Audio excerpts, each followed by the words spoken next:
Warning. The following live stream is intended for an uncommon audience. If you are allergic to bold ideas, unique perspectives, or strong opinions, you are advised not to watch any further, as these could result in symptoms, including feeling triggered, loss of wokeness, or commenting in all caps. Those suffering from religious zealotitis, pseudosyphilis, or geocentric tardation should stop watching immediately and seek professional help. This is Non Sequitur. Never follow.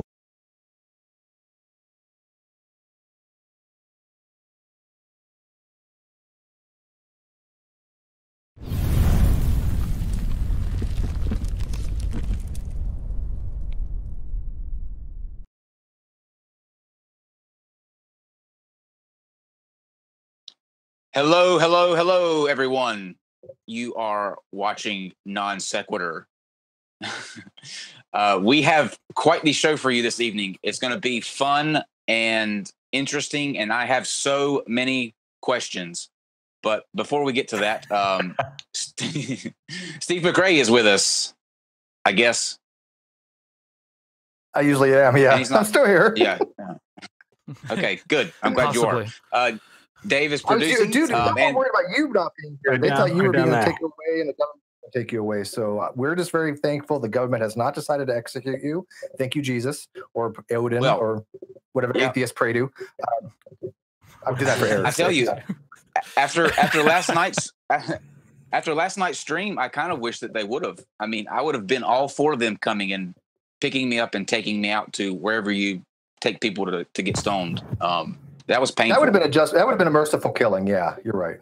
I have some news to convey to you guys though. Upon further inflection and some serious thought, just to catch up to speed. Last night we left on the fact that we were going to come back in a month with Russian vids, and in that meantime we were going to do some experiments together, all of us, and try to show him that the earth is indeed round. And he was all for it. Last night, I got a message this morning saying that he had thought about it and he just didn't see the benefit in those experiments. So, shocker. Oh man. He will not be back with us.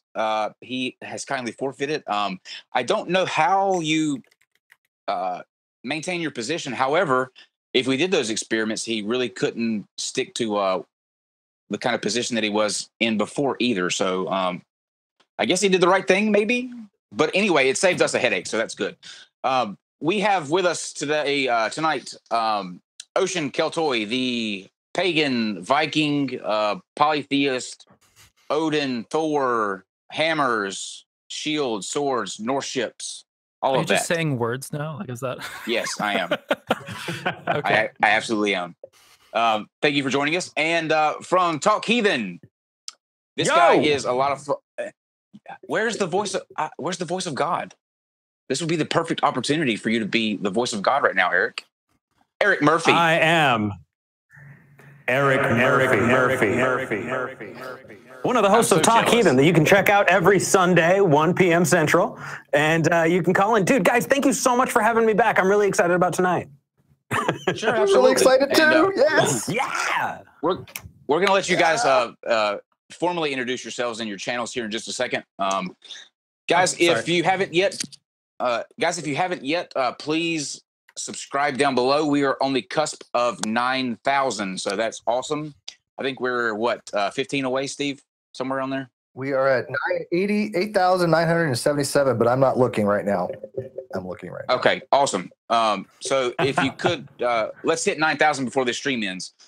You can follow us on Twitter. That's at NonSec Show. That's NonSeq Show. Also, you can make sure that you never miss one of our live streams. We're trying to get it to where they're all at 8 o'clock Eastern.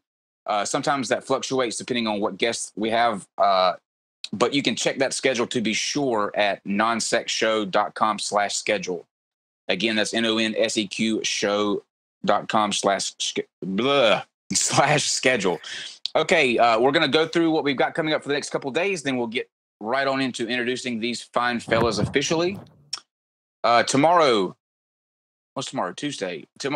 Digital Hammurabi will be joining us for a talk about Zechariah Sitchin and Nibiru. They recently did a video on ancient aliens and debunking them. It was really good, so they're going to kind of come back and go through that with us. That's Dr. Joshua Bowen and his wife Megan. They will be here tomorrow on Wednesday.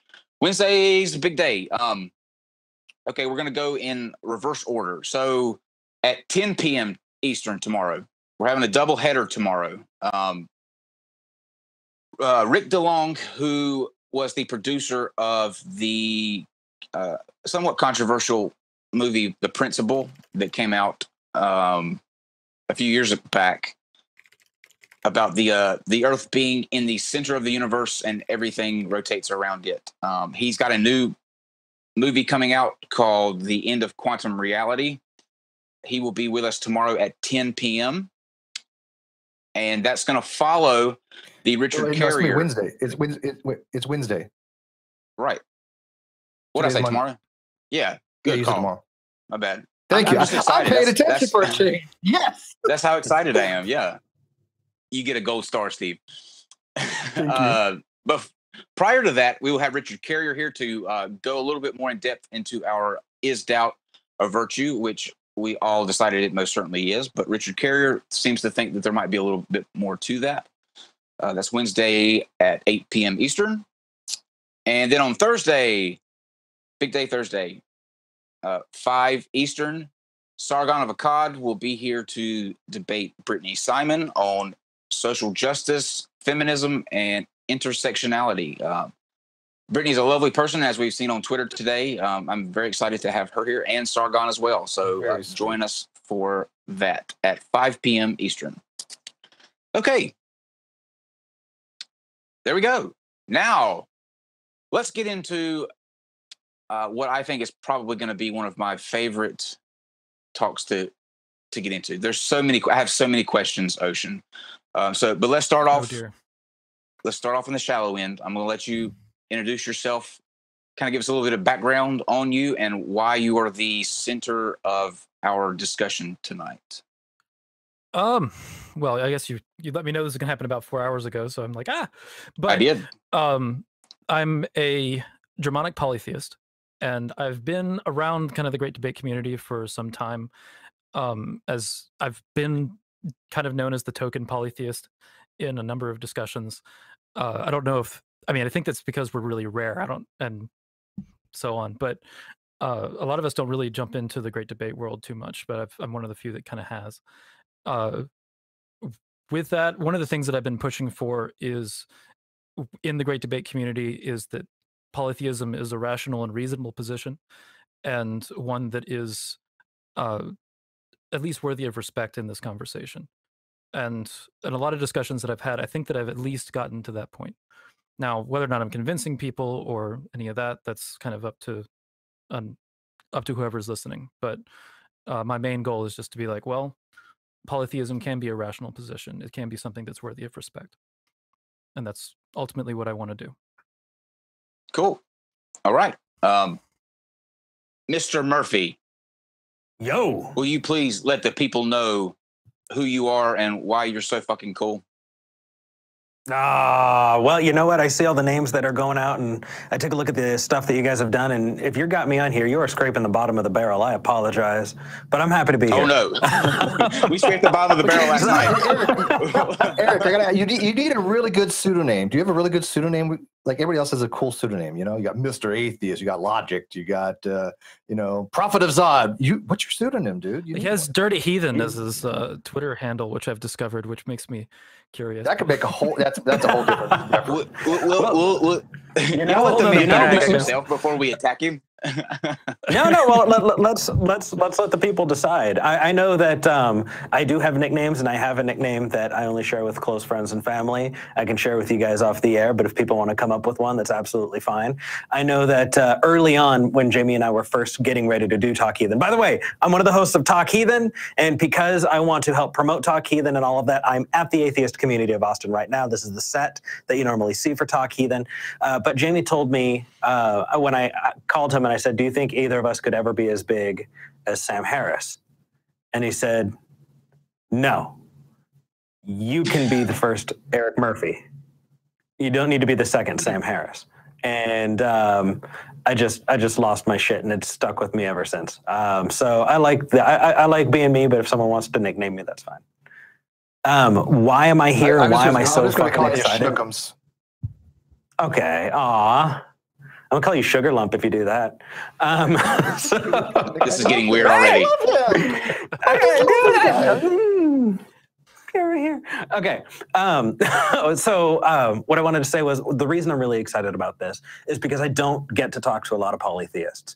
And I know for people who have seen Talk Heathen, if you haven't, shame on you. But if you have, you've seen that whenever I talk to a theist, I really want to get at the epistemology behind it. I want to see if it is a rational position. Ocean, you said that it can be a rational position. So I'm really, really interested to see what that is, because while I respect you, I will respect you as a person. I do not think that ideas are necessarily deserving of respect.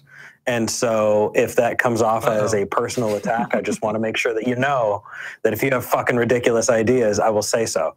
Not as cruelly, I'll actually back it up, but you know, it's just kind of one of those things. I want to be able to show people that nobody should be afraid of ideas, that ideas are things that we should be able to interact with, that we should be able to question and jump into and explore together. Because when you take something off the table, that's when it gets some, you know, holy status. And I don't think anything should be lifted to the I'm starting to wonder, am I dealing with somebody that's going to be like the aggressive atheist kind of situation now? So, but I guess I haven't had like a conversation with you. I've seen like you deal with creationists and stuff on Talk Heathen before. Yeah, but I don't know. It's have you bumped into a religious position that you feel is rational? Not one that follows a like mainstream. Like there are people who've called in who said, I think that God is like the universe, and and I say, so is there any magic involved, or is there? And they go, no, it's just the universe. And I go, okay, yeah, I believe you're God. But you're talking about like a Spinoza's God sort of situation, right? Yeah, but if we're God is the laws of nature kind of thing. Yeah, which I think is a complete misuse of the word. But if you're saying that, if you're claiming that a thing happened, right, you need to have evidence for it, and you need to apportion the evidence, or you should apportion your belief to the evidence. And so we can get into that as we talk, but that's kind of my position up front. I'm usually not a really mean guy, but you'll see. Don't worry. We're going to get along. Ocean, I want to be friends with you. You seem like a really cool fucking guy. Your level of bearding is just magnificent. Really mad at everything that you represent, but oh my God, we're going to be friends. We're going to be cool. All right. No, you're good. Absolutely. I'm sure we'll have a good conversation. He said the E word. Nobody noticed. He said the E word, Kyle, and you didn't get triggered. I'm so proud of you. What's the epistemology? Epistemology? Did we just talk about truth? I didn't catch it. Okay, shut it down, Dave. Shut it down. What? Yeah. Shut it down. Game over. Thanks for joining us. See you tomorrow. Yeah, have a good night, everybody. It was a good show, guys. So much for that. Okay, we're getting shut down by Kyle. It's over. Okay. So, I'm not sure who we need to start. Well, I guess we need to start with you, Ocean, to kind of explain your position and what exactly it is that you follow, because I'm curious myself. And I'll hold my questions until the end, so that way you and Eric can kind of have a free-flowing conversation without me interrupting. But just go ahead and kind of state what it is that you believe, what you follow, and all that stuff, and then we'll go from there. I guess where do you want me to start? I guess there's a couple of places that I can start. So, I guess to kind of reintroduce myself, I'm a Germanic polytheist. That means that I hold to the Germanic traditions, which is commonly called heathenry, as a religious movement. And what that entails is basically belief in gods such as Odin, Thor, Frigg, Freya, and numerous others. So how I've kind of come to that position was through a fairly long journey that had several stops along the way in Christianity. I went from Baptist to Methodist to Episcopalian, and eventually Celtic Christian, and then fell into paganism. as a result of a few religious experiences. And from there, I've been heathen for about 10 years, and I've been contributing to the heathen community through making sources available for other heathens, running a couple of Discord servers, which help to that aim, as well as helping start a local community that caters to numerous heathen traditions, such as the Slavic tradition, Icelandic tradition, or Anglo-Saxon, and as well as other traditions of Germanic heathenry, or Germanic polytheism, also known as heathenry. And that group is. I want to ask you a real quick, Ocean. Sure. Do you see now why I wanted to pair you two? Your heathenry, that's your religion. Because of Talk Heathen. Talk Heathen. Yeah. Right. No, I wanted. I think I sent you a message saying we should have this be called Talk Heathenry. Well, technically, yes. Ocean, aren't you an atheist? I mean, somebody called you an atheist, right? I mean, somebody called me an atheist on Twitter today because I believe in multiple gods and not the Christian God. So that's a lot of fun. That's not how that works. No, Ocean, I'm sorry, buddy, but there can be only one. Oh my God. No. Two heathens walk in, one heathen walks out. Let's do this. Is that what we're going to do? Okay. Wow. So I will not abuse that, I promise. We've already done it twice. And how long has this been going? Is it like 5 minutes?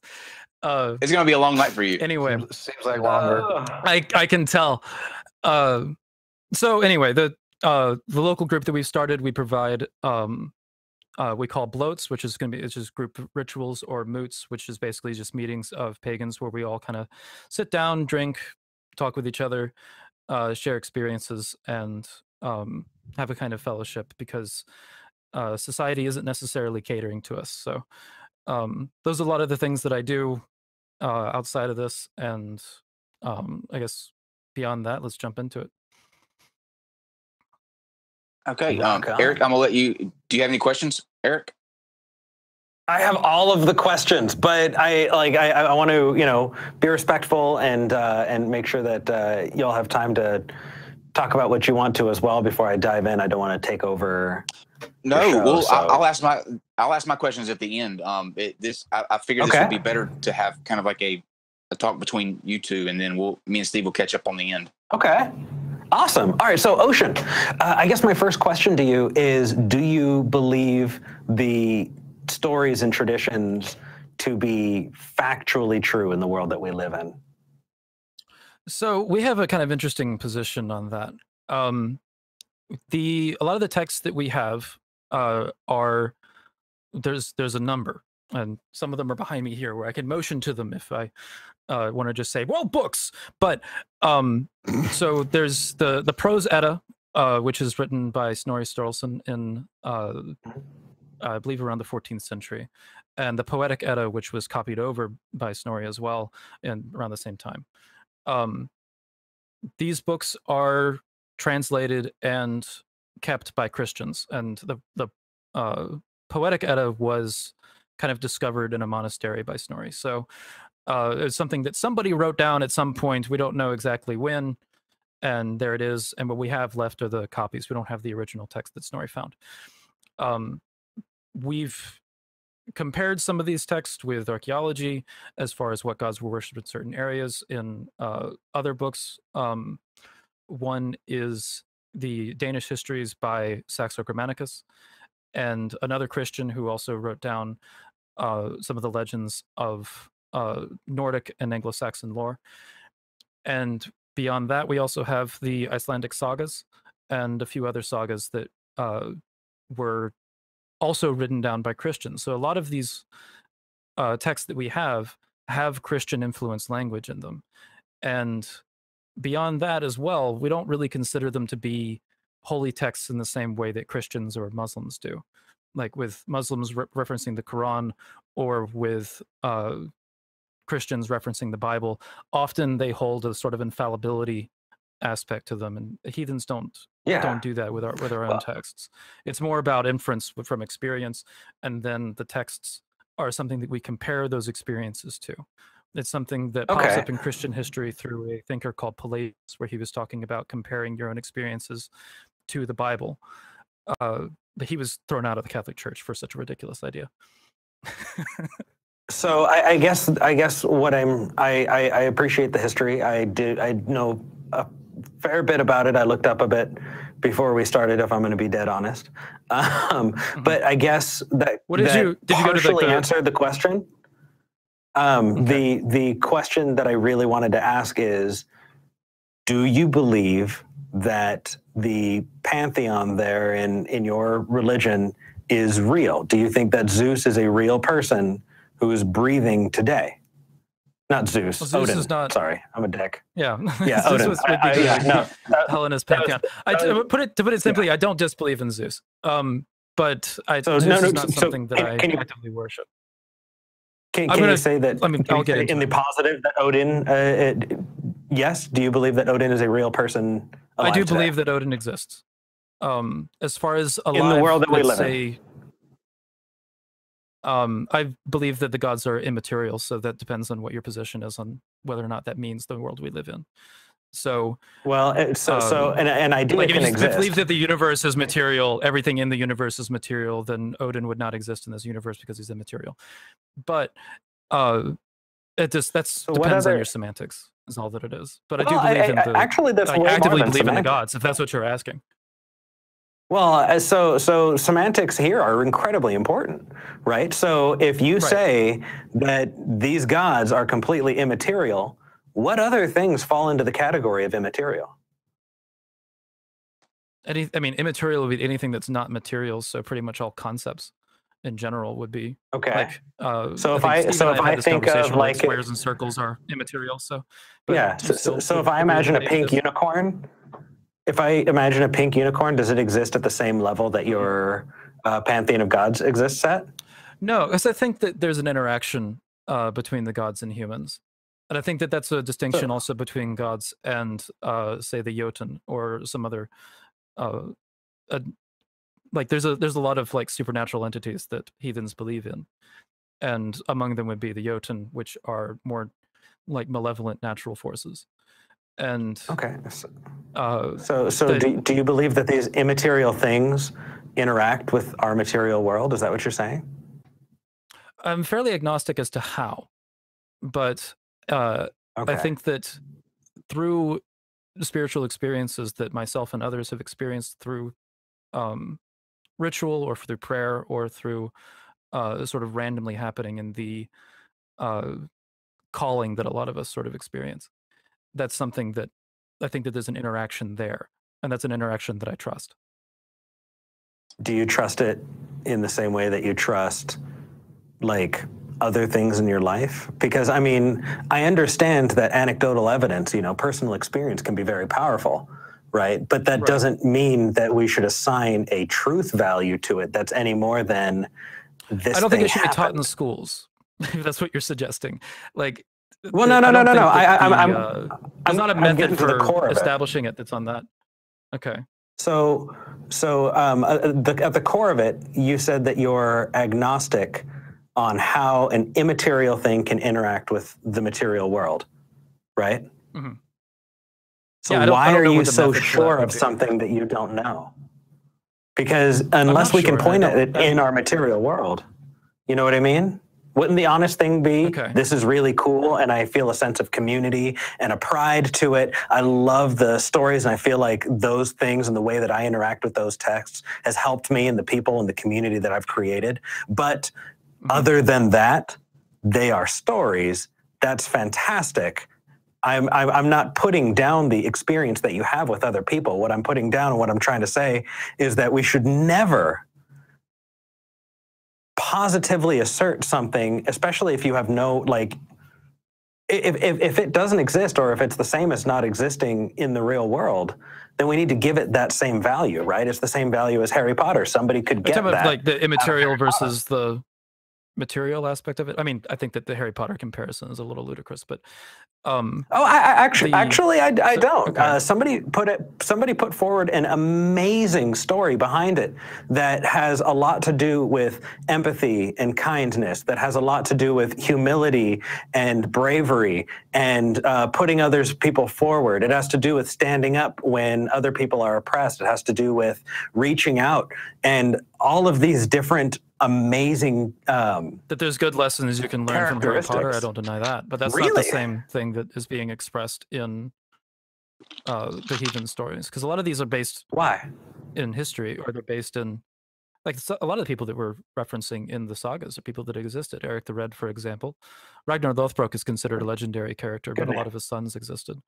So like Ragnar Lothbrok, we have more evidence of him than we I get in trouble with Christians when I say this, but I think we have more evidence of Ragnar Lothbrok than we have of Jesus, and he's still considered a legendary character because we have references to Ragnar Lothbrok's sons directly. We have references to him attacking France, and there's records of him attacking Northumbria.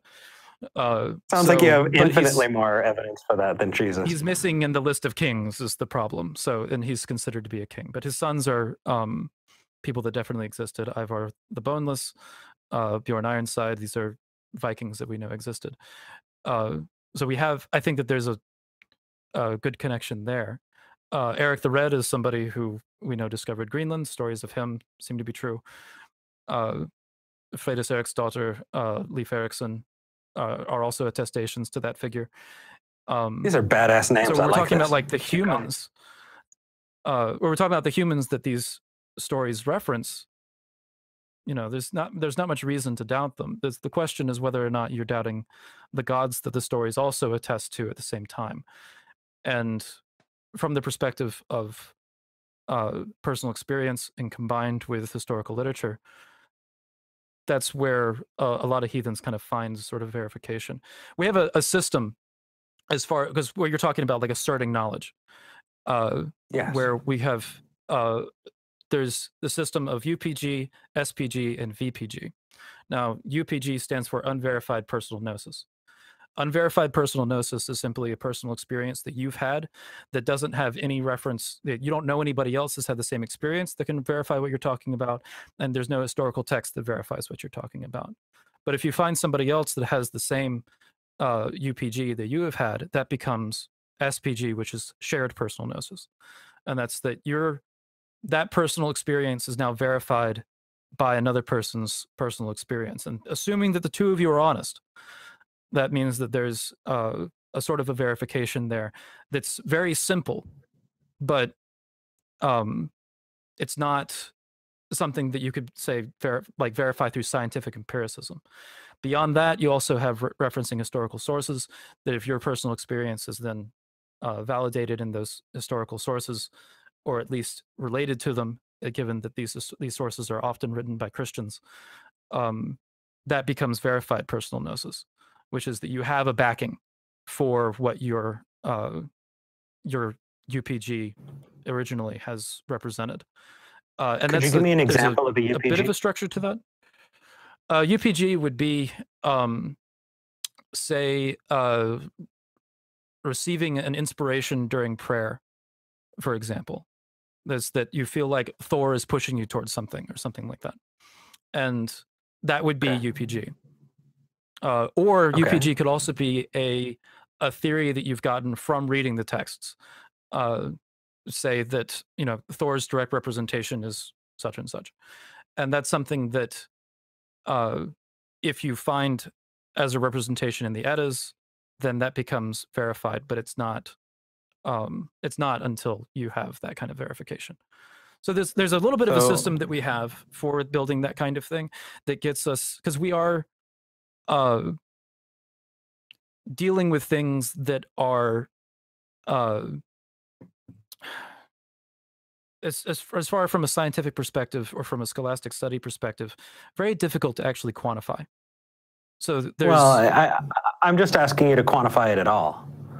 Until there's a quanta to FI, so what then I really don't see any reason to I mean, put anything more into it than I would any other books that I got a lot of edification from. And I mean that, I understand this means a lot to you, and I'm trying not to put you down here, but you're using a reasoning that I hear a lot of Christians say, oh, when I felt touched by Jesus when I was praying, or you have groups of Christians who will get together during revival. I verify that for Christians. And, for Christians, that's fine. I don't have an argument with them on that. The argument that I have with Christians, if they have a edification during prayer, then I believe that they've experienced some kind of God. That's fine. I don't have an issue with that. The issue that I take with Christians is why? Why?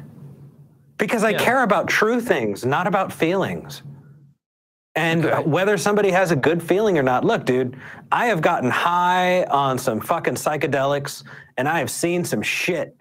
And I know none of those things actually happened, right? Like right now. Actually, not right now. I'm not very talking about dry. You. I'm talking about me. Oh, fucking good on you, dude. I like you. Yeah, thank you. Yes. Okay. Anyway, I feel like I'm with my people. Oh boy, I'm sorry. No, don't. So I mean, it really does matter to me that you've moved into, you know, this shared space, that it matters to me a lot because it's magical thinking. What you are demonstrating to me so far is magical thinking, and I don't see anything good about it. I don't, because I don't think it's based in reality. I think it's based in wishes and hopes, but I don't think it's based in reality. And what I want to dive into is what you can show me means that it's true. You know, what I can see. What can I do tonight to experience that, so that I know that it is true versus some other deities being true, or if they're all true or none is true. This is what I'm trying to get to the core of, because I want to know why you believe what you believe, and if that is sound reasoning. I think that we can have a system for falsifying deities as far as coherency is concerned, if that's what if that's a problem that you're taking with it. But I'm somebody who believes that if you're going to be holding a God belief, there needs to be some form of justification with it. And experience is a form of justification. I do not know of any kind of evidence that is not experienced. So when we're talking about something that is immaterial, then experience is going to be the first thing that we're dealing with. It's based on a seeming. And I'm not going to be saying that I have any knowledge beyond a shadow of a doubt that gods are true. That doesn't, that's not a claim that I'm willing to make. It's not a claim that I have made. Well, you're an intellectually honest human being, and I appreciate that, which is one of the reasons I'm happy to be talking to you. What I'm willing to do, though, is embrace experience when it's something that's a bit of a mystery.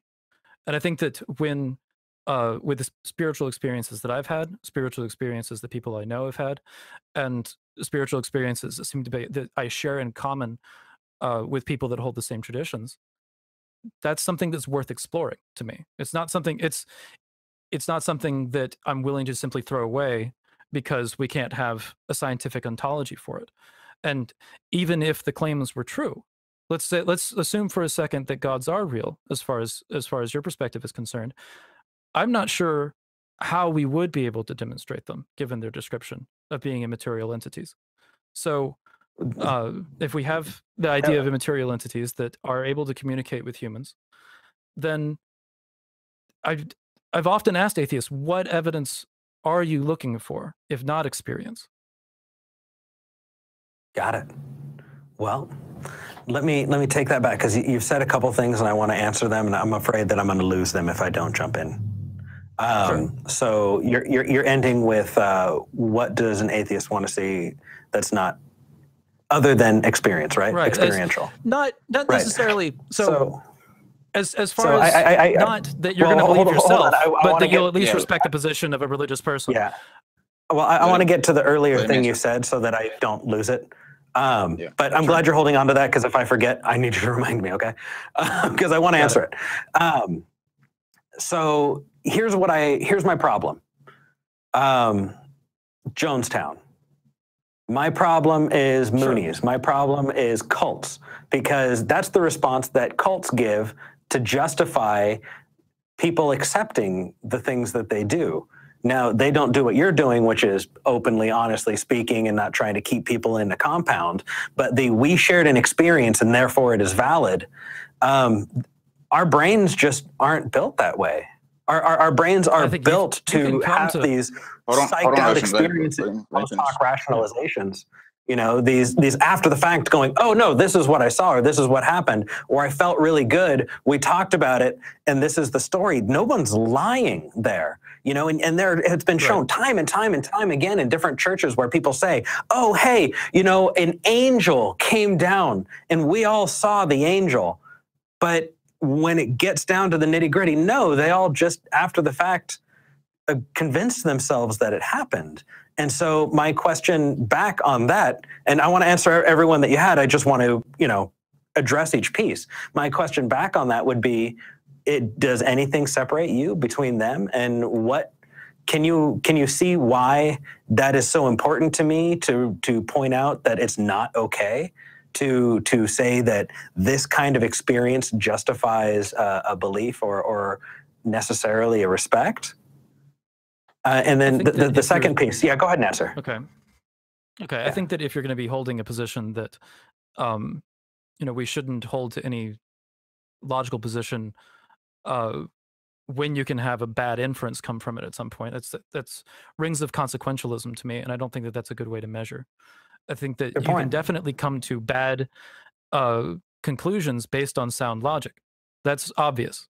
And I'm in agreement with you about that with regards to Jonestown. I think that you can demonstrate that maybe Jonestown had sound logic, but it was applied in a way that has a negative result. And I think that if you have a lookout for that, that's something that you know, it's preventable. But it's something that you also have to do with regards to science. There's an ethics to science, right? There's experiments that you can do in which you can yield interesting results, but they're unethical to do. Cloning, for example, is a conversation that's being had as to whether or not that's ethical. Wouldn't it be easier to say that it should be done, for example? I gotcha. No, I'm sorry. There's a bit of a delay. I'm really not trying to be a dick. Yeah. So we're stepping over each other. Are you saying that being a dick? No, it's okay as long as we're good. You're not trying for it, Eric? You're not trying. No, that's my co-host's job. Like that's with me. That's. I knew you. Mine too. Okay. Mine too. Yeah, exactly. Mine too. That's what the co-host is for. Thank you. We know now. So Ocean, I guess my question back there is, wouldn't it be better? You said that the people at Jonestown were acting logically. Did I catch that correctly? That they were, if we talked about their logically consistent. If they affirm through experience, if they confirm through experience, then that would be logical. But so wouldn't that be I think that very flawed... as far as Jonestown, if you're saying logic is flawed, then we have another conversation to have. But no, I'm saying that the view that personal experience leads to truth or truth values of any kind is a flawed one to have. And I gave you an example that. What evidence do you have? Let each other finish. Experience? Let each other finish, please. Sure. Okay, Eric. I just gave you one. I'm sorry. No, I might not have gotten your question. Could you ask again? I said, what evidence can you gain that isn't through personal experience? Well, I can learn from reading a book. I can be taught it. I can learn those things outside of them, outside of actually doing it. So you don't experience reading a book. You don't experience being taught. Is that what I'm getting? Okay. Now that's interesting. The last time I heard that argument, I was talking to someone who people thought was Matt Slick. Do you think that... Oh, no. Yeah, because I've gotten into arguments with Matt Slick before. We've had some really interesting back and forth. Yeah, no, it's not a precept situation. I'm not presupposing God here. No, I'm not asking if you're. I don't think I'm presupposing necessarily anything. I'm just saying that experience is our main mode of learning, if not the only mode of learning. So there are. Hold on, let me get my thoughts together. I know this is really bad TV. It happens to me all the time. I forgot Steve's name. Do you want to bring up your one time? Can I make a clarification that I think matters as far as twice? Wait a minute, Eric. Do you want to bring out your balls right now? Is this a good time to bring out your balls? It's up to you. Look, I'm only going to whip them out if I get to plug my Patreon. Okay. Absolutely. But if it helps you focus, I think I want to make 2 points that I think that I want to make a couple of clarifications. Sure. One, that I think experience is the only way that we're going to be able to learn anything, and I don't think that we're talking about like reading a book or something like that. That's something that we gain through experience. We're reading something or we're being taught something, and I think that's a point that's good to keep in mind. Secondly, I want to also make sure that it's known that these are positions that I hold provisionally. That polytheism is a provisional belief as far as I'm concerned. If somebody can put forward something to me that shows that polytheism is false or incoherent, then I'm going to be leaving that faith. That I'm not interested in holding a position that is false or incoherent. So, but as it stands, I'm willing to trust experiences and move forward with at least experimentation in a provisional setting. Got it. Okay. So, Steve, Ocean, help me here. I'm having a brain fart, and it's incredibly embarrassing. Well, okay. Let me ask you this. Okay, if I kind of guide it back a little bit. Ocean, are you insinuating there's nothing as a priori knowledge? I mean, you're saying everything is observational, which is a posteriori by our senses. Are you saying that we can't have a priori knowledge? Say that, like, you know that you exist or something like that? Yeah. I mean, without having... I think that you can know that you certain exist. things we can know without having derived it a posteriori, right? I mean, would you agree upon that? Right. I would agree with that. Okay. Yeah. Okay. Actually, I think you just asked it. Can something be known outside of... I'd like to know your answer to that question, because it seems like that's an unfalsifiable statement unless you start to bring up the way that we get to knowledge. I mean, what's the point? Yeah, go ahead. I think the way we get to a lot of knowledge, at least, is through experiencing it. If we haven't experienced it, then someone has. In the case of reading something or being taught something, there is somebody who performed an experiment, and in order to perform an experiment, they had to experience the experiment. And pagans as well will do forms of experimentation when it comes to ritual, that there needs to be some kind of verification from the people that are experiencing the ritual that it was effective. And if nobody is having that, then clearly there's something wrong in what's being done, or there's a hiccup somewhere, and there needs to be an investigation as far as what that hiccup is. Now, if the hiccup is that God doesn't exist, then that's an interesting kind of position. But I haven't found a situation in which that's the verifiable conclusion. And the problem is, I will admit that this is an extremely difficult place in order to figure out any sort of like verification or falsifiability. And as far as with Christianity goes, there are ways of falsifying. I think that Christianity, in the claims that they have around their God, specifically around the omnis, you can falsify through showing incoherence with the Trinity, or with omnibenevolence and omnipotence, kind of combining those things. With polytheism, polytheism doesn't fall to a lot of those arguments. So that's a reason that I hold it to be more likely, at least, than monotheism, especially with, in reference to seemings, people experience them. It seems to be that there is some kind of supernatural force that people interact with or experience, and I'm willing to go with it as far as the puzzle is concerned. Again, provisionally. So you're saying people interact with these hold on. So how are people having interactions if you don't know how they're having them? I'm sorry, this is this is tangential to the thing that I wanted to bring up, but what blows my mind is you're saying people are having experiences. Yeah, sure. What I wanted to bring up was inductive logic versus deductive logic. I could not, for the life of me, you could put a gun to my head and I could not have said deductive logic for some fucking reason. But the argument was how can you ever get to deductive logic, right? If our only experiences can lead us to inductive reasoning, right? And so I have an answer to that, but that felt very, very close to what you were asking. What do you know that isn't caused by experience? And so my question to you is, how would you answer that? Because I feel like our answers to that could answer a lot of why we're not seeing eye to eye on this. Okay, what's the specific question again? So you're, as far as what my answer to is? Sure. How can you ever get from inductive to deductive? I don't think you can. Okay, but is deductive logic a thing? Yeah. I think that if you assume premises before you get to the, like, we're like we've discussed axioms with a theist before, I imagine. So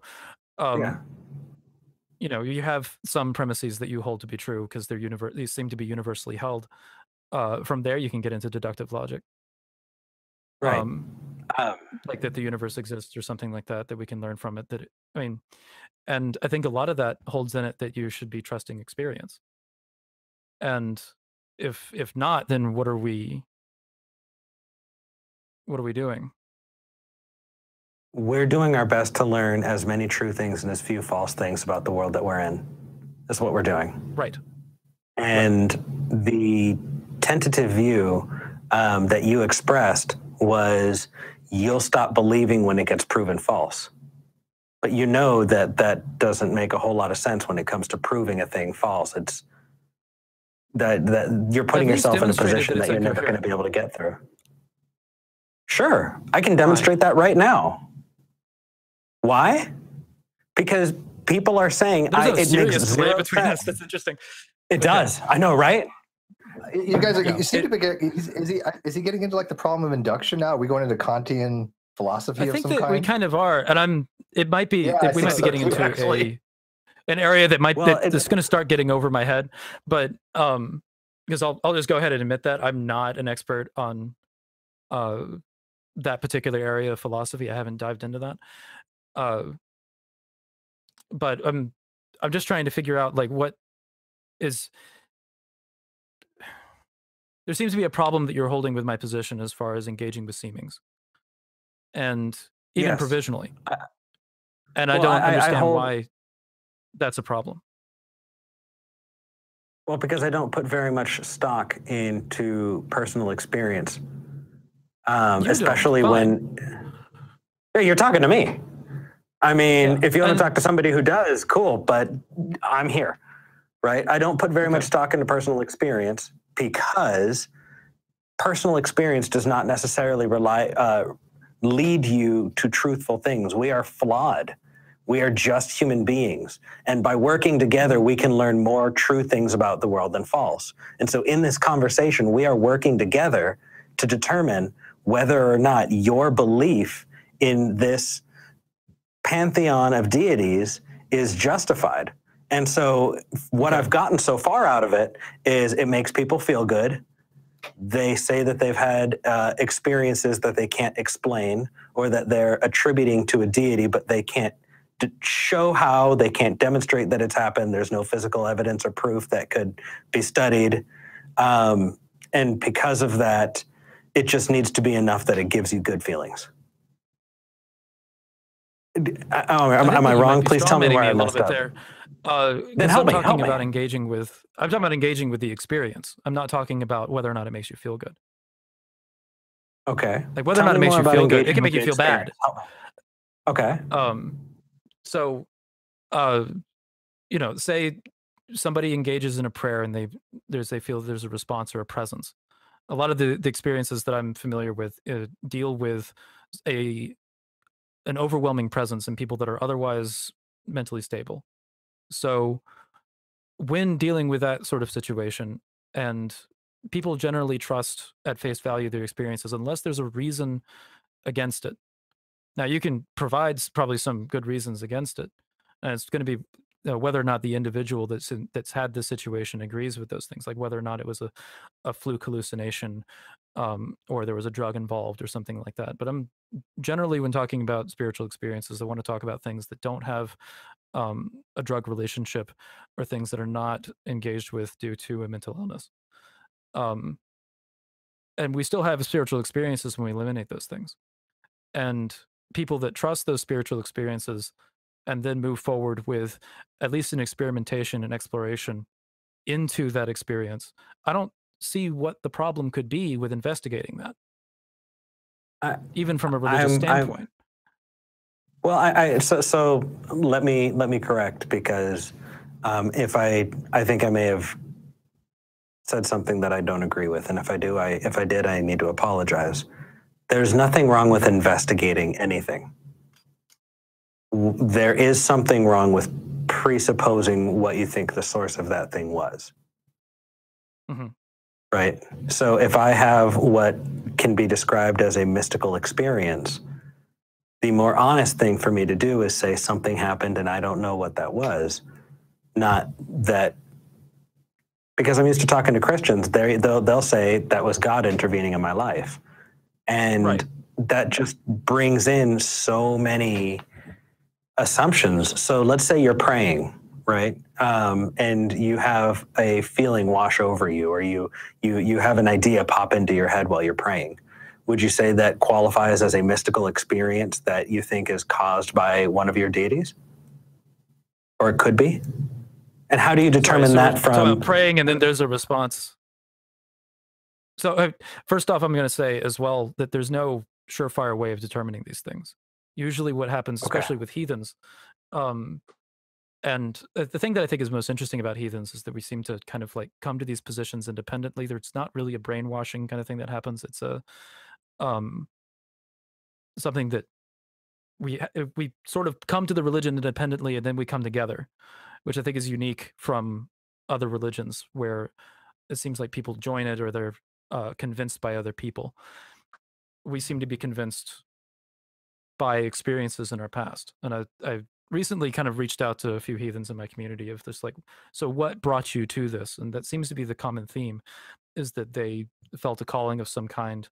And then through investigation, they realized that the experiences they had are very similar to the experiences described in these ancient texts. So they're willing to play the game, roll the dice, and explore on that end. And heathens, in my experience, are usually very logical people, and from that perspective, that they hold the position provisionally, that they're interested in it, they're exploring it, and a lot of times they wind up convinced, even though they haven't thoroughly investigated it or read all the texts or anything like that. And they're usually hungry for more knowledge. And that's one of the things that I do on the at least Discord servers and in Facebook groups and so on, is provide them with resources in order to explore a little bit further. It's like, is this the right thing for you? Investigate further. There's a buzzing going on. I was attempting to answer your question, but I got caught on a tangent. We were talking about the association with the experience into the particular God. Is that what we were kind of going into? Yeah, and how you can tell the difference between that experience and not. And you answered that right away. You went off on a tangent, but it was an interesting one. I wanted to listen. Okay. I wanted to make sure that I answered your question before I You did. The answer that I got from it was no. There's no way to tell. Right. And I think that that's something that is important to know as a pagan experimenting in this, that you're not going to be able to like necessarily hold, like there's a leap that you make when you're joining a tradition. And as far as like particular God that you're making an attestation to. Now, I think that polytheism as a concept in and of itself is something that can be is a little bit easier to attest to as far as making at least a logical truth claim, because of the myriad of spiritual experiences that we have around the world. From that, we can say, well, if we have these, let me preface it real quick. Yeah, go ahead. So we have lots of people having spiritual experiences that are, again, not related to drugs and otherwise mentally stable people. Can we agree on that? You need to define what a spiritual experience is before I agree with it. That overwhelming presence that I described earlier of, like, you know, the person feels that there is a representation of something else that's near them, and it bequeaths them with, say, a feeling or a state of emotion, that they're in that experience they're associating with something external to them. Sure. Okay, you need to prove so you that know they're roughly what I'm with talking something about. External to them. Yeah, I do, and I don't. And that's see any value totally in dependent on the agent that's experiencing it. One sec, you guys are kind of talking past each other. Ocean's just asking you to accept what he's calling this. You don't have to like actually think that it exists or not. You don't have to accept that it is. Right? That's right. That people attest to it is what I'm talking about.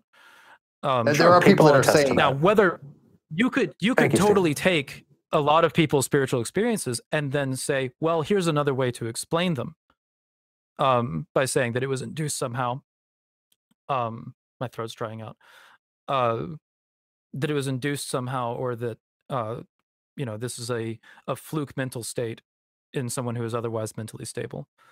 So there's a number of ways that you could kind of play that, but with respect to the argument that I'm presenting, it's that we have this claim that pops up from multiple places around the world that seem to be attesting to different things. Would that be something at least you find accurate? Because we have people that honestly attest to Kali. We have people that honestly attest to Thor or Jehovah, Yahweh, Allah, whatever. If someone honestly attests to those things and does not have evidence that they can show for it, I would not call them logical people. You said that there are plenty of logical people, but without experience and empirical evidence. One second, Ocean. Let him get his thought out. No. So you're going to be holding this is where theists usually go into solipsism. If you're going to be holding with empiricism as the standard for holding a belief, because then we get into prove to me through empiricism that empiricism is true, for example, or that empiricism is useful. Use science to prove science, kind of thing. Yeah, and that's the reason why that comes up, is that to get out of the empiricism. Right? Say what? I'm agreeing with you. You can find yourself into a weird little Cartesian thing when you start investigating. So I guess okay, maybe I should try a different approach, but I want to make sure I didn't leave any questions unanswered. Are there any questions that you asked that I need to answer that I've left out before I try a different approach? I don't think so. I think okay. If you want to go with a Have different you felt approach, that I've attacked you as a person? No, I don't think so. I think that I like challenging conversations. This is a challenging conversation. So, good. I think that. So, like, if I jump in, that's okay. Or now step it up. No, I didn't hear what you said, despite all the echoing and loudness. It was a fuck you. I was just kidding. Anyway, fuck you too, buddy. I'm getting me one of those motherfuckers. I am getting me one of those right. Hey, you know what? There's a fallback, right? But have you considered fuck you? But it's a great retort, isn't it? It works for a lot of things. It's so universal. I hear your point. I understand it, but I just want to retort with "go fuck yourself." Yeah. Right. No. It's the most versatile phrase in the English language. We need a soundboard. So I guess the next question is maybe I should put some stakes behind it. Do you believe anything happens to you after you die? I'm agnostic on the afterlife. I think that we've actually had this conversation. It was in the initial conversation that we had. That as far as the tradition that I ascribe to, there are some there's some beliefs about the afterlife that kind of come packaged with it, which would be Valhalla, the Helheim Folkvang, and a few other places. But those are things that it doesn't matter to me whether or not there's an afterlife.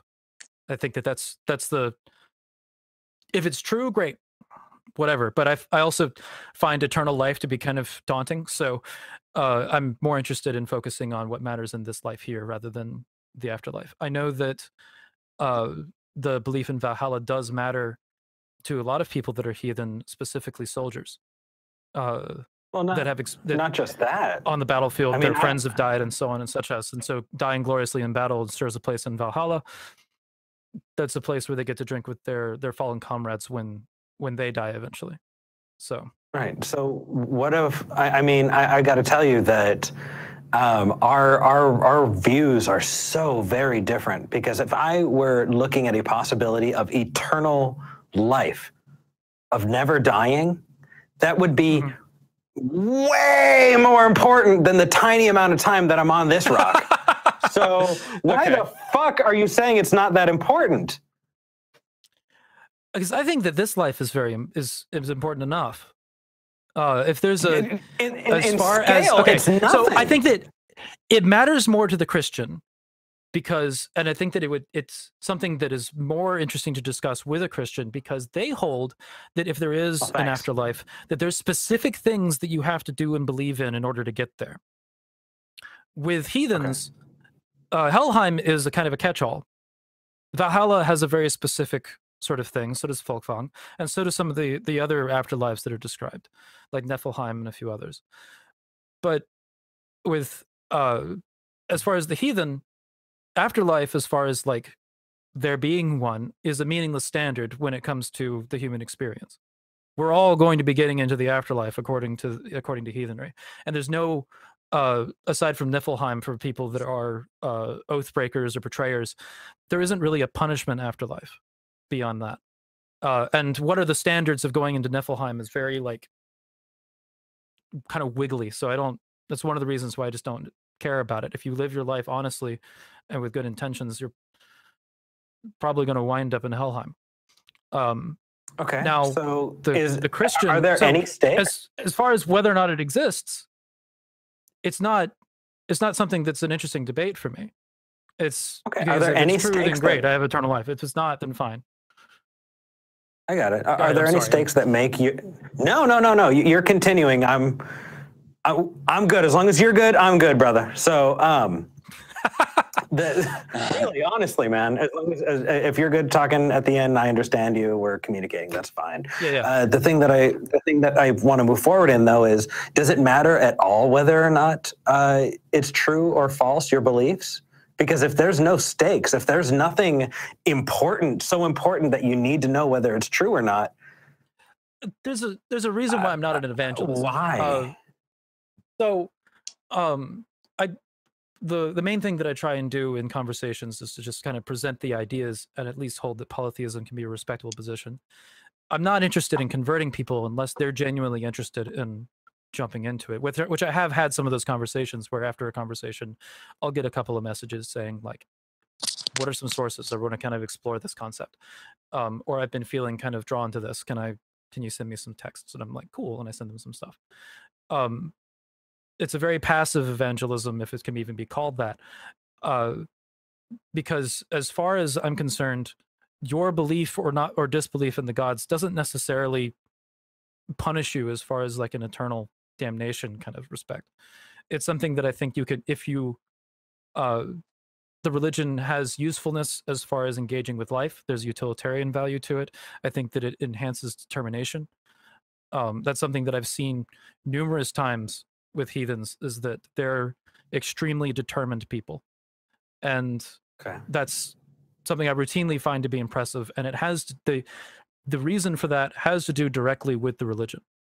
It has net benefits when it comes to just utility. A lot of religions can have benefits. I have a problem with magical thinking, Ocean. It's the magical thinking that I'm talking about. We kind of like jumping around with that. And from a rational perspective, I'm trying to figure out where the problem is, because then that's when we're going to get right back into that personal experience and solipsism problem. Well, you're yet to convince me that it's a respectable position. Okay. You're saying you want people to look at polytheism as a respectable position. I do not respect that. Let me give you an example. My uncle, is dying right now. He's dying of cancer. He's dying of lung cancer. It's incredibly painful and incredibly slow. And it's a process that he's been going through for several years, right? He's a wonderful person. He's going through a lot of pain. He lives in Germany. I don't think he's ever going to watch this, which is why I'm giving more info here than I would on Talk Heathen. But in Germany, people get away with a lot more woo out there. And there are people who call themselves doctors who purport that they can cure his cancer with homeopathy, right? And so they bring in all of these different demonstrate that to be wrong, though, right? Hold on, Ocean. Let him finish his thought. I understand that. Just let him. Sure. I know. We'll get to you. We'll get to you. Just let him finish his thought. You can demonstrate some things to be wrong, but if somebody says my headache was cured because of homeopathy, that's their experience. That's when it matters.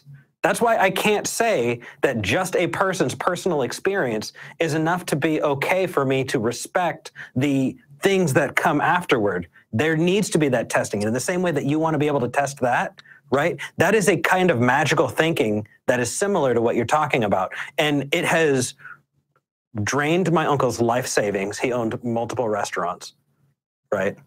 It has taken away his ability to get chemotherapy or radiation treatment, right? He's beyond that point. And he's scared and he's afraid of pain. And they preyed on his fear of radiation and chemotherapy to try and hawk him a whole bunch of bullshit that took out everything that he's worked for his entire life, right? You meet this man and you want to cry because he's one of the nicest human beings ever.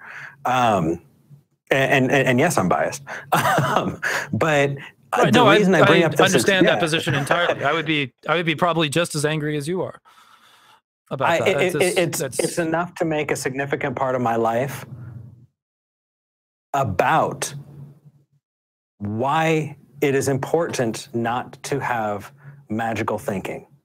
And if someone says, I had this personal experience, unless it's something that we can work to verify, I don't want to give it any more credence than, okay, you believe that thing, that's fine. But if someone's going to make a medical decision about it, if someone is going to be saying, you know, I made a life decision based off of something that I can't prove even exists, like those are things that I want to quash out of existence.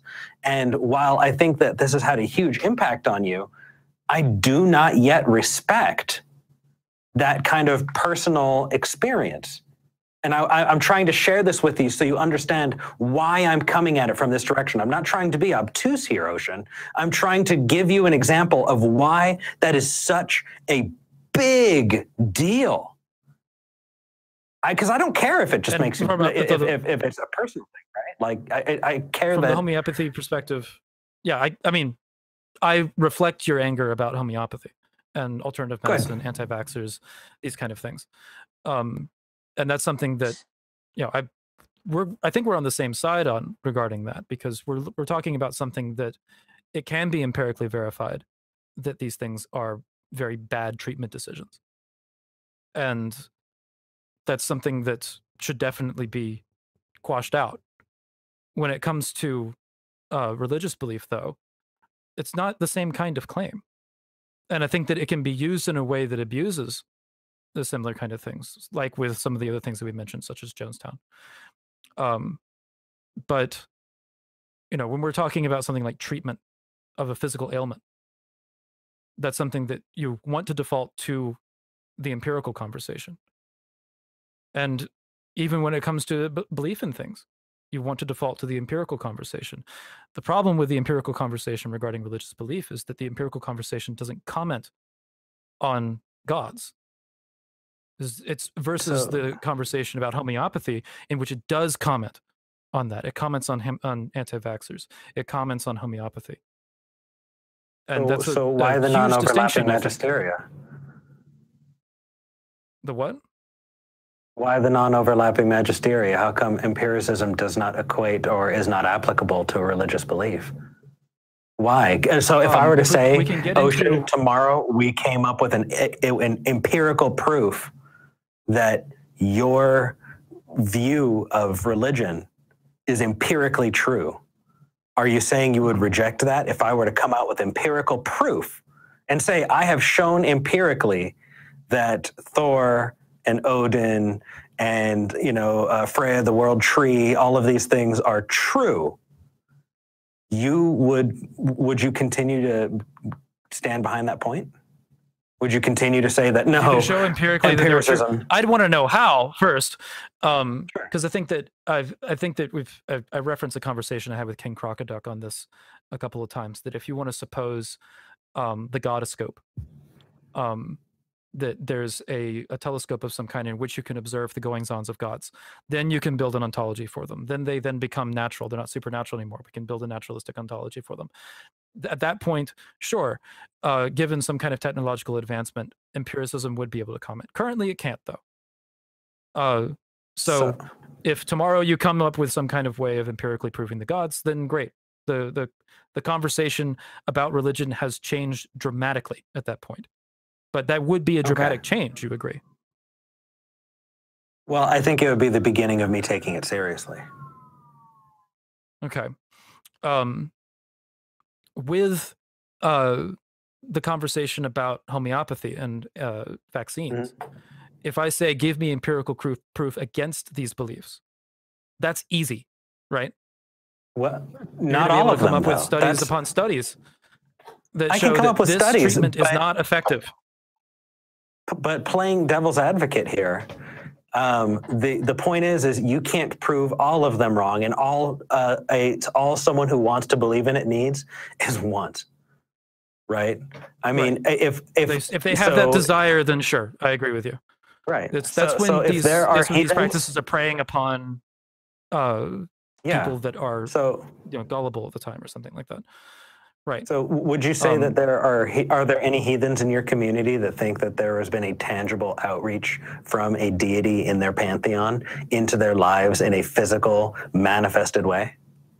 And would you think that I haven't heard of the physical manifestation, but I wouldn't is there a person who believes that? Probably. It's not somebody that I've engaged with, but I think that I've talked to a lot of pagans before, and sometimes I hear things. You're my expert, brother. Yeah. But as far as like a physical interaction, there's some physical interactions that are described in the sagas, for example, such as Odin appearing as an old man, famously during the battle with Harold Bluetooth, and where he is an old man with one eye that clubs the king to death. That's badass. I don't know. Do you think that's a true thing that happened? I'm not even sure whether or not the battle happened. So I think that the battle did happen, but Harold Wartooth died during the battle. But it is a matter of historical record that Odin killed him. It's not something like as far as examining it from a historian's perspective. Historians are not supposed to be taking in things that they can't explain and putting it as a matter of the historical narrative. So we would assume that Harold Wartooth died by some other means than Odin himself killing him. Sure. From a religious perspective, it's something that I'm agnostic about. From a if you want to look at it as a professional historian, though, you would discount that as a supernatural explanation for something that happened as far as historical narrative, because you're not going to be able to use it because you can't explain how it works. Do you agree with that assessment, or do you think that science should change it the way from a historical that perspective interacts with it? Yeah. From a historical perspective, I agree with that. Now, so why do you agree with talking about a study? Is I think that personal spirituality and the study of history are different things. So. Not if they live in the same true world. They're not. Not if they're in the same objective reality that we're a part of. Could you explain some events in history through embracing the supernatural narratives? Sure. But I think that the standard that we put forward of examining what we include in the historical narrative by understanding it versus not understanding is a good system as far as being able to build a body of knowledge. With regards to personal spirituality, it's whether or not you trust the experiences that you've had and whether or not you agree with arguments that are made for polytheism. And those are two very different things. You can philosophically hold that polytheism is true with good reason. If you keep saying that word, but I don't know if that word means what you think it means. Okay. Sorry, I love the Princess Bride. I'm the only one. Fuck you guys. All right. No, you're not. No, you're not. I caught that as well. Of course, I did. So you keep saying, you know, that it's a respectable worldview. This is like an extended Talk Heathen call-in. It is. He's restreaming this right now on Talk Heathens Live. No, I'm just kidding. No. That'd be awesome, actually. So that would be kind of cool. It'd be like Inception, right? Oh, but it would go through. This is already Heathenception Ocean. We've done it. It is. I have so many questions. Just in different senses having this conversation. There's so much to unpack actually, here. no, the funny story, when I first heard about Talk Heathen, I was like, is this a pagan show? And I tuned in and I was like, this is not a pagan show. Eventually, when I those bastards for about 10 minutes, I was like, this guy's just like taking my fucking word. But, you know, right? Reclaim it. Clickbait. That curly fuck as on you've the been right, talking, man.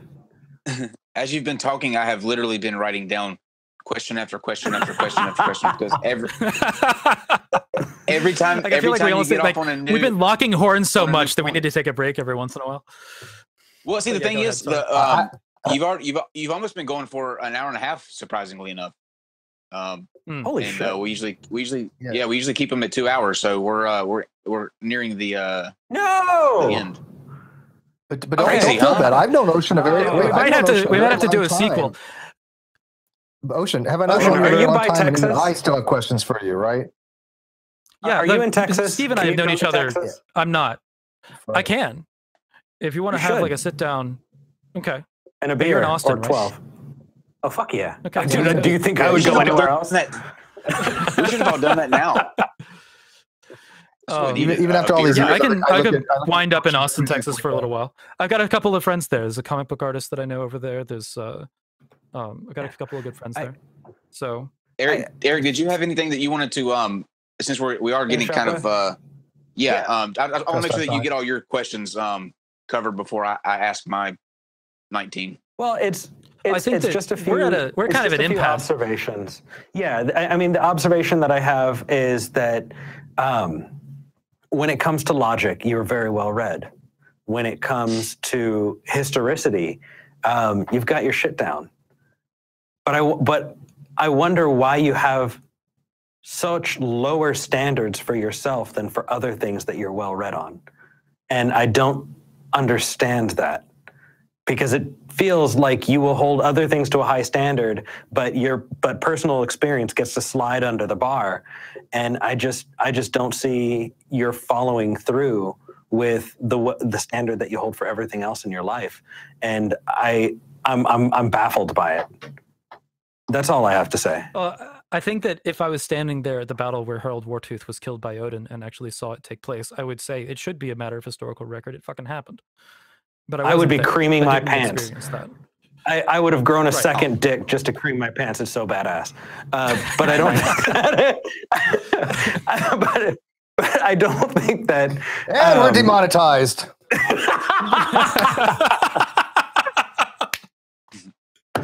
I just don't think that. Fuck you two. Yeah, we're done. The show's over. Patreon.com/NonSequitur. It's the only way we can get past it, guys. Get it done. You know what? I think we can continue this at another time. But I've had a blast. So if you want to take it, brother, go for it. Well, I really just have three pertinent questions. Go for it. Number one. Okay, so you said that you're agnostic towards the afterlife, right? Okay. Right. So why go through it anyway? What's the benefit that you get out of going through the practices and, trying to adhere to a religion? Why not just do your own thing if it all just kind of doesn't matter in the end? I think I'll go through two responses to that. Sure. That I've given in the past. One is that I think that if it was empirically shown that the gods are not real, or of some other kind of proof, like say that it was shown to be incoherent philosophically or something, I would still be interested in following the traditions. And the reason that I would still be interested in following the traditions from like an archetypal sort of standpoint, like very Jungian approach, I would be, I'm interested in the benefits that the religion gives. That determination that I was talking about earlier is something that I think is incredibly valuable. And I also think that it gives a connection between the person who is participating in the religion and their past. There's a lot about ancestor veneration in the religion, and there's a lot about kind of like understanding yourself and the flaws in yourself and embracing them or combating them within the religion that are hugely important. It focuses on not relying upon the gods to help you in a situation, but relying upon yourself and the gods for inspiration in states of challenge. So there's a lot of personal empowerment that kind of comes from that. So if a heathen is examining something like homeopathy or anti-vax or something like that, the heathen should look at it as this is something that is within our power to observe, our power to find out, and it's not, we're not supposed to depend on the supernatural in order to give us the answers to these things. So let's investigate and find out. And that's something that's, I think, is a similar approach, at least to a scientific approach, and that it's in our hands to figure these things out. And the same thing applies to morality, that morality is in our hands. We're the ones to kind of to figure out how to deal with interacting with one another, how to construct society. And I think these are valuable positions to hold as a human. And I guess it gives us a strong cultural connection. So like ultimately, that the short answer to what you're saying is there's a usefulness to it, a utilitarian approach that I find to be very valuable. Okay. And there's a lot of people that are part of our group that are atheist and do see the religion this way. And I think that's a respectable position. I guess what I was trying to point out is that, you know, with Christianity, you can only get salvation through Christianity. There's not a parallel there in your religion. Right. Like there's nothing that being a heathen can offer you that you can't get anywhere else. You know what I'm saying?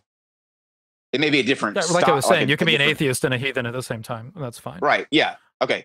Yeah. So my next question is, how did you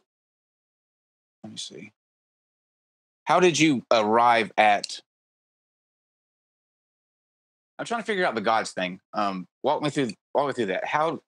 What do you do in terms of, I don't want to say worship, if that's what you do, but like, is there a certain thing that you do for Odin and then for Thor, and how do they incorporate themselves like in your daily life? We're pretty focused on, so there's, this gets more into the kind of some of the things that I wanted to talk about on the show. I think a lot of time was spent on the epistemology aspect, but as far as like how we practice is something that's really, I don't do epistemology, so yeah, I know. So it's that word. Oh no! Don't shut down the show, Kyle. I said it. I just said it as a descriptor. So, can we do the Pee-wee's Playhouse? Right, the word of the day. Yay! No, that's exactly what happened. Like Elmo just starts screaming. If I wasn't strapped into the seat, that's what would happen. Okay, go ahead. You guys to let me loose. Go ahead. So, damn it. The question was about. So practice for what kind of practices do we do? So there's, as far as the group is concerned, there's a monthly event that we call a bloat. That is a group gathering in which we pay homage and honor to one of the gods. And you're getting out the damn spaghetti monster. I'm gonna kill you. Where's Don't look at my shit. Anyway, so that's awesome, actually. Damn it. Okay, so heathens are very focused on orthopraxy versus orthodoxy. We're focused on orthopraxy versus orthodoxy. Orthopraxy is going to be correct practice. Orthodoxy is correct belief. Christianity is a very orthodoxic religion in which they're very focused on what your opinion is. With heathenry, it's more about your actions, what you do. And you can believe in the gods in a myriad of different ways and still be considered heathen. Like our group, for example, has people that ascribe belief to completely different gods or ascribe their archetypal importance to completely different gods. Like there's people that ascribe to Slavic entities, which has a completely different cosmology than most other heathens, or most other heathenries. So, like these kind of people that believe in different things can get together and agree on practice and attitude and approach, and be fine. Now, Gotcha. It gets into a little bit different. We're talking about like what our beliefs actually are, but we can have a group of disagreeing people, and as long as we're in agreement on what is right action. And I think we'll have to have I think we should do another like a episode just on that aspect of it, because I'm interested to dive deeper into that. I guess to sum it up, Sure. here's what I think. That's a huge topic. Yeah, here's what I think. It's a badass religion on its face, because you have Odin and Thor and a whole bunch Vikings of really cool guys named Eric. Yeah, and it like I can see the attraction to it. It's a lot different on a, it's kind of like the Greek religion with Zeus and Apollo and all that. Like there's a certain kind of attraction to that, and I guess where I was coming from was I can understand why go through the motions if it doesn't really matter in the end. You answered that, but I guess from where you were coming from, what I got was that it's a community thing. Like you're connected to. There is a huge community like-minded to it. Yeah, you're connected to like-minded people. I was pagan for years. I was pagan for years without a community. So yeah, I understand that. I was pagan. I was heathen specifically for about 8 years before I even started looking for a community. And I eventually found one and joined one, then left that one, and eventually started my own with 9 other people.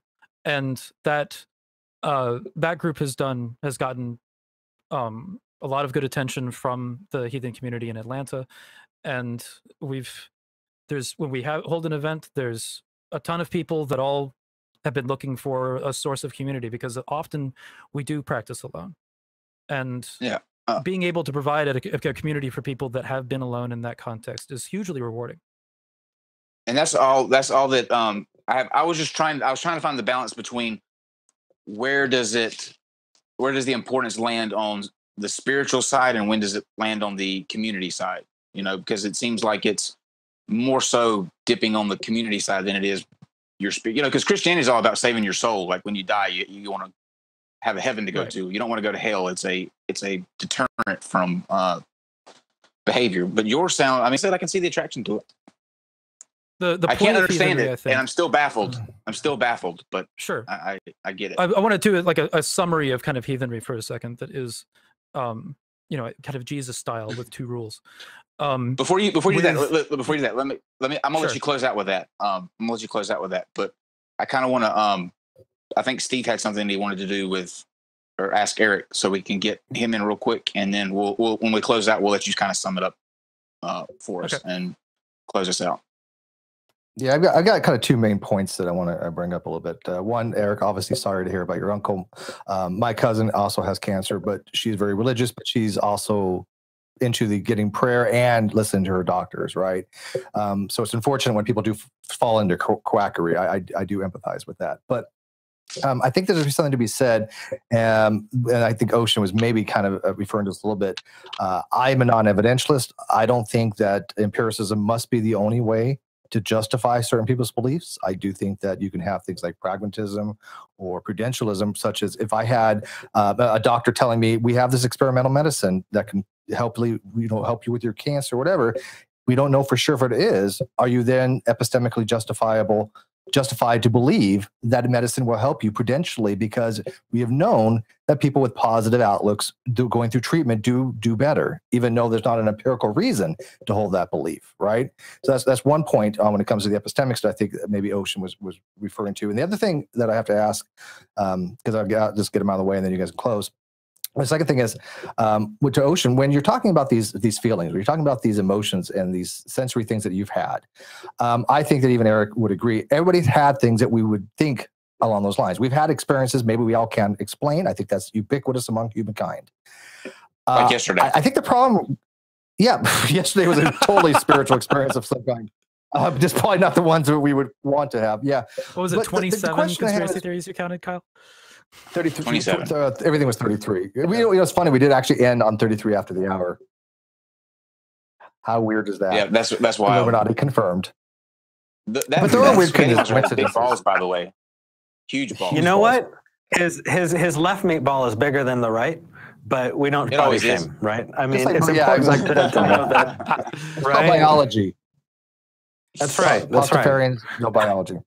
But when we all have these experiences, what I have a difficult time doing, because again, I've had some experiences similar to what you're describing. Only I don't go to Odin. I don't go to whatever.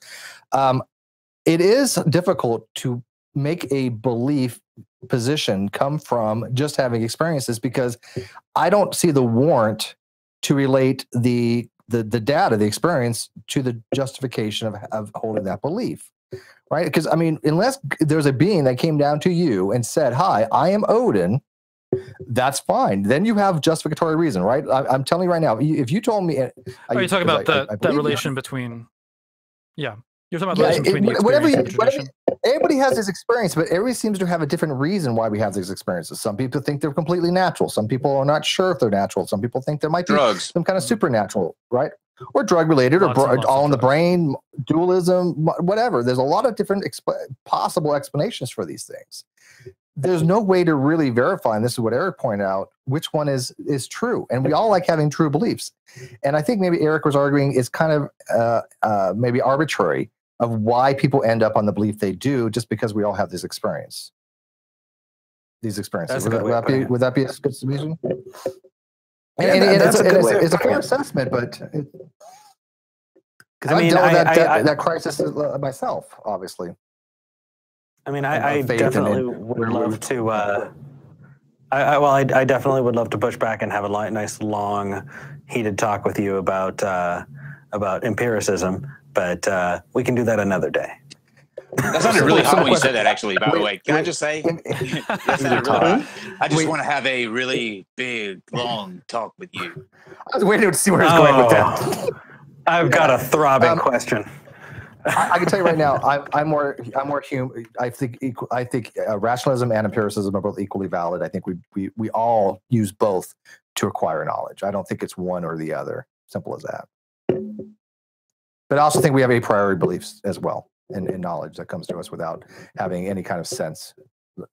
Are we getting into the E word? Am I gonna have to pull the plug? I'm gonna avoid the E word. No, I don't want to get Eric excited more than he already is. If you say it, it's gonna be a problem. Yes. Okay. Now, I think I made my point without mentioning the E word. I'm gonna let these two. You made your point. You made your point. These two fine gentlemen wrap up their positions and plug whatever they need to. Talk about what they've got coming up. Who wants to go first? Go ahead, Ocean. I guess. All right. Go ahead, Ocean. I guess I'm. The summary of heathenry that I wanted to make is that, like, as far there's a number of texts that we have, not least of which is the Havamal, which is the sayings of Odin, which I think is a great read for anybody who wants to kind of pick it up. But I think that the summary of that text is essentially that the heathen should be the best example of a person that they can be, and strive with determination towards their goals, and then use that to help their community as much as possible. And I think that those two oughts that kind of you derive from the Havamal are very important when approaching heathenry. That being said, Ocean Keltoi, I'm on Twitter as @Ocean Keltoi, KELTOI, and if you want to message me there about joining one of our heathen discords, shoot me a message on Twitter or @ me on Twitter, and I'm happy to discuss these ideas with anybody who wants to. I've known to get a little contentious on Twitter about it, though, sometimes with certain people. Yeah, if you know any dumpster fires on Twitter, be sure to tag Ocean Keltoi. He loves being tagged into the biggest dumpster fire. Oh God, no! Can I ask you a question? You tagged me, and it went on for days. And I've tagged you on that. I've tagged you on ones that have literally been going on for a year. Okay. Does your Viking discords in the discords that you guys, your heathen discords, do you go and invade like other discords and I wish, pillage but like no, you used to? Okay, nothing to do with that would be awesome. Can you do that? There might be a program that we start, shit. but I don't. That's exactly. For now. Do The some Viking doing Viking shit that we do involves burning shit in the woods and saying "Hail Odin." That's a good slogan, actually. Horn of mead Heathens, out into do some Viking shit. See, I'm totally cool with that. I'm down with that. I'm there. I would totally do that shit. Doesn't mean I have to believe it. Just be fun. Oh yeah. You come down to Georgia, Steve. Let me know. We'll invite you to a bloat. And you can have a good time. Fuck yes. Vikings in Georgia. Vikings in Georgia. Okay. And now, Eric, take us home. All right. So again, thank you all so much for having me out here. Ocean, this was an absolute blast. I totally want to have more talks with you because I think we could do this forever. And I actually would love to just talk about this kind of thing forever. Steve, you're cool too. I'm totally in. So. I love you, Sugar Lump. So what I want to tell you is I am one of the hosts of Talk Heathen. Talk Heathen is the sister show of the Atheist Experience and a bunch of other things like Godless Bitches and the Nonprofits that come out of the ACA. And I am actually the director of communications for the organization, but it is a nonprofit, so it doesn't make a lot of money. I get 20 hours a week. So we actually launched a Patreon, and it does go straight to the organization that goes to a whole bunch of amazing nonprofit work, but also it could possibly potentially help move me to full time so that I can stop couch surfing every time I have to come out here to do this. So if you would like to support the things that we do at the ACA and specifically Talk Heathen, please go to patreon.com/Ocean. You're going to like this. Talk Heathen to me. That's patreon.com/Talk Heathen to me. And we'd really, really appreciate it. I know, right? Is everything dirty with you people? Is everything dirty? I have been so turned on by this talk the entire time. You'd like it. You know you'd like it. Until then, I am Eric Murphy, and it's been an honor to be here. Thank you so much. And we will link that Patreon in the description too as well for you to find it there. So thank you, gentlemen, both. Fantastic talk. Fuck you, Steve. We'll see everybody else tomorrow at 8 o'clock. There is no God. There you go. There's your hot talk, Eric. I want to get you all worked up.